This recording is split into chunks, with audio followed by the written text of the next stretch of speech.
would say have a talk to the artist first, so booking a consultation to speak to them. It gives you a chance to get comfortable with the artist, because it's really important that you're comfortable with the artist, because if you're nervous and anxious, the last thing you want is being uncomfortable with the artist. Ideally somebody who's going to be really respectful and understanding. There's a lot of people out there who would not be understanding, so you've got to really sort of work to find the right artist.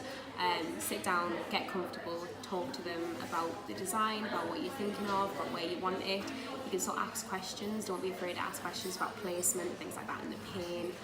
It's really common to sort of ask about where you're getting it. Is it really painful? Is it going to kill us? Like, usually if you talk to the artist and say, I'm really nervous about it, they can take precautions, they can say, you can take breaks, we'll look after you, don't worry about it. It's really important to get comfy with the artist.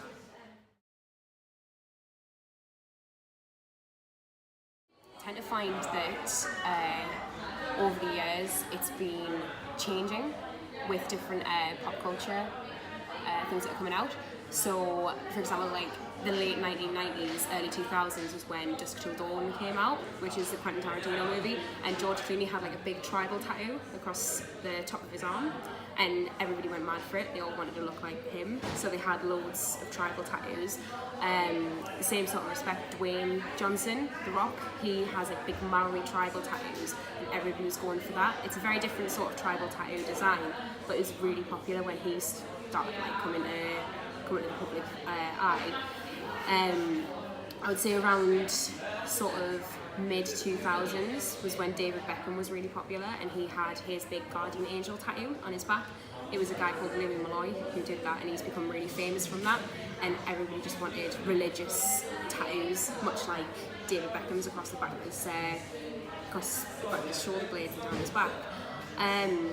More recently, I would say traditional tattoos have been very popular. So Sailor Jerry was one of the first tattoo artists in the 50s, and he had very sort of distinguished style of traditional tattoos, and it's really coming back into fashion. It's much like sort of like fashion brands, tattoos come in and out of fashion, and people are going for very traditional tattoos at the moment, which is really cool. It's my favourite ones to do, so that's great.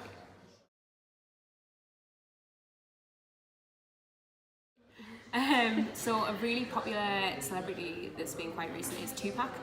He has sort of very distinguished tattoos. He's got quite minimalist tattoos, but quite religious ones. So he's got a bit of a hint of like Egypt, sort of pharaohs. He's got one on his chest. He's got a big cross against his back, and quite a lot of sort of little bits of scriptures here and there. And when he was starting to come into the public eye again, he influenced a lot of decisions for tattoos, specifically religious tattoos.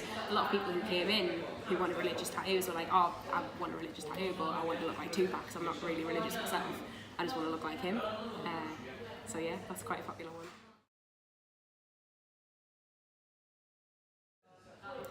The most popular place men get tattooed is probably, they go for sleeves a lot. Sleeves are really popular, particularly like one big full sleeve with hand tattoos. Hands and upper biceps probably the most popular, I would say.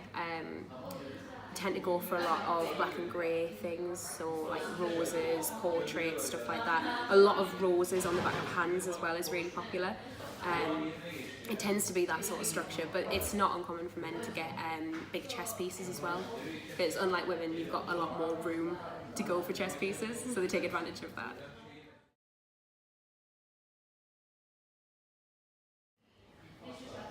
So if you wanted to go for something that's really sentimental and really meaningful to you, you need to think about what it is you would want. If there's anything that's been a big life event, family is a really important one. A lot of unfortunate deaths, people tend to go for something to represent that. Specifically if it's about like a life event, think of the context, what happened, the situation you were in, and what helped you through it. Sitting and talking to your artist about that can sort of inspire them to say, oh well, this is very common with this situation, this is very common with like deaths and family related tattoos, best friend tattoos, things like that. It's all very personal, so it's sort of a two-way street. You sit and talk to your artist about it. If you say, come in with your best friend and like, we want matching tattoos, we've got no idea what we want, sit and talk to them about what you do, how you met. Little things like that can then inspire, oh well, how about you go for something like this? And that sort of kickstarts a little train of thought about what you want to go for. With family related tattoos, if you'd say lost somebody in your family and say, oh well, they loved this, they did this in their younger life, they had a lot of love for this specific thing, then you could go for something to represent that. There was one in particular that stands out to me. There was a lady who I tattooed who had lost her grandma, and she got her grandma's handwriting under a little cup, a little teacup, because she always had cups of tea with her every single morning because she lived with her, and you had a little bit of her handwriting from a birthday card saying I love you underneath. So that was a really sentimental one for her. So little things like that, handwriting, like I say, is a very popular one. So if you sort of think along those lines and then work out a direction to go in, sit and talk to your artist about how much you want to get done and what is possible to do.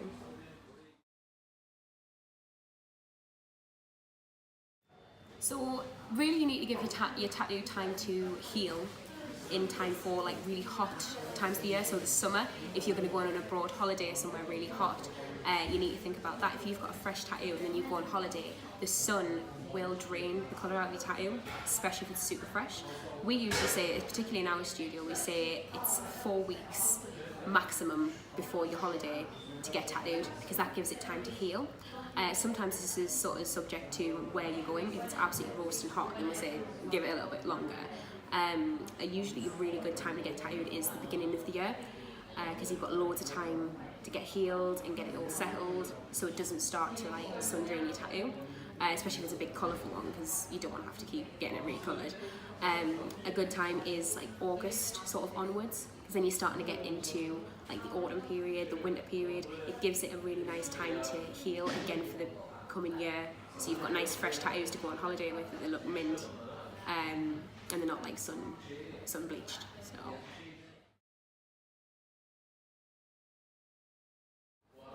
So the strangest tattoo I've probably done is I did a bit of script for a lass called Kelly. She had Cumpleaños Kelly, which means in Greek birthday Kelly. I think it's Greek, I might be wrong.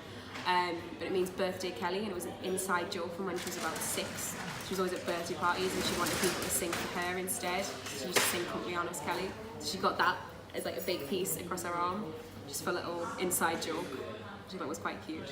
But it sort of reads, you read it, it's Cumpleaños Kelly, you wouldn't think it means that. Do you think it means something else? So yeah, I'd say that's the strangest one I've had.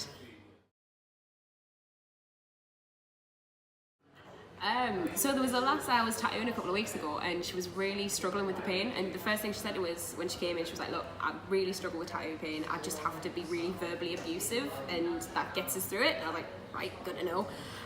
So she was starting to go through the tattoo. About an hour in, she was really struggling, she was crying, she was swearing, she was everything under the sun, she was just hurling abuse at us. I'm like, right, okay, you crack on if it's helping you. And she comes out with, I hope Santa doesn't bring you anything but coal for Christmas. I was like, that's going a bit too far. I've never been threatened with Santa in my life. It was great, because an hour later she goes, you know what, you don't even deserve coal. So yeah, that's the weirdest reactions.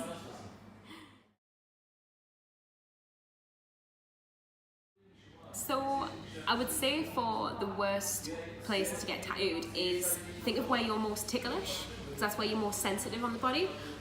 Some people find little bonier bits of your body, so like your hands, your elbows, your kneecaps and your feet are like the absolute worst. I know that's the case for me. I tattooed my knee when I was first starting out tattooing, and I had to like psych myself up to go back in. It was awful. But a lot of fleshier parts weren't as bad for me, whereas one of the guys I work with in the studio, he really struggles with like really fleshy parts of the body, whereas I've tattooed his elbow before and he didn't bat an eyelid. So it's really subjective. Think about where you are most ticklish, and that's probably where you're gonna struggle the most. Yeah, I would say that's probably my advice for that.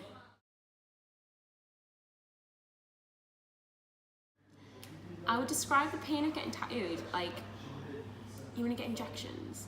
I would think of it like that. Just think of like the injection just dragging through your skin rather than just sitting in it. It's not very pleasant, but it's really worth it in the end. Like when you've got something on you for life, it's worth like the couple of hours of pain you get. A lot of people say it's like cat scratches. I don't have a cat, so I wouldn't know. Some people who really do take the pain like really bad would say it's like a burning sensation, but they usually say that about like 4 or 5 hours into the tattoo, when it really starts to like burn and like really like sting. But if you were getting something small, it wouldn't be as bad as you would expect.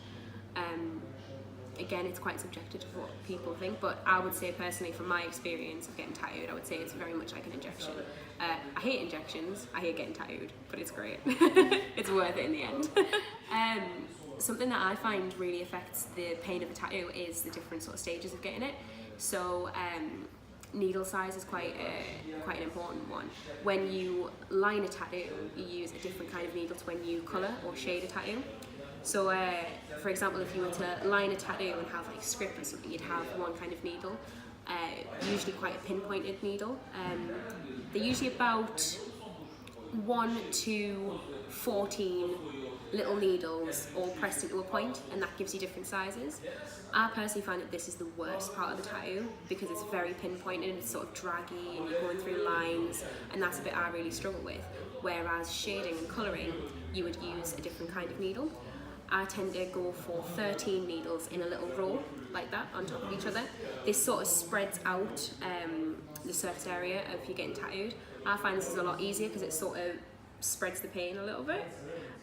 It's not quite as harsh either, you're not like dragging it through, you're sort of colouring it in, you're shading it in, so it's not quite as intense. But there again, a lot of people would say the opposite to me and say that the lining's really easy and then the colouring and the shading is the one that gets you. So it's interesting to sort of see how people differ in that sense. I'm really interested in it when I'm tattooing people and I'm like, are you alright at this point, are you alright at that point? So it's really interesting to know.